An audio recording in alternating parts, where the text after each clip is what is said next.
Hey guys, today I have with me the Xiaomi Mi 11X Pro 5G. The smartphone offers a 6.67-inch AMOLED display having a pixel density of 395 ppi with a refresh rate of 120Hz. Mi 11X Pro 5G has a bezel-less punch-hole display with Corning Gorilla Glass V5 protection.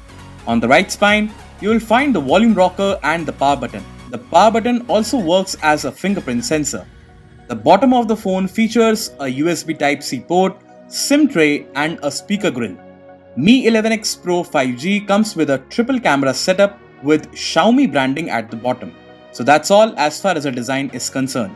Now let's get into the details about the internals. Mi 11X Pro 5G comes with a Qualcomm Snapdragon 888 chipset with 5nm fabrication.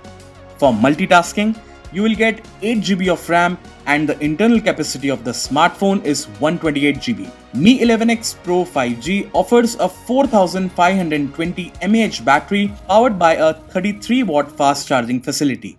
Coming to the camera specs, the phone features a 108-megapixel triple camera setup and includes a 108-megapixel primary camera supported by an 8-megapixel ultra-wide-angle camera, a 5-megapixel macro camera. Also, the phone offers a 20-megapixel front camera. The software version of the Mi 11X Pro 5G is Android 11 with MIUI. So guys, that's it for Xiaomi Mi 11X Pro 5G. Thank you so much for watching this video.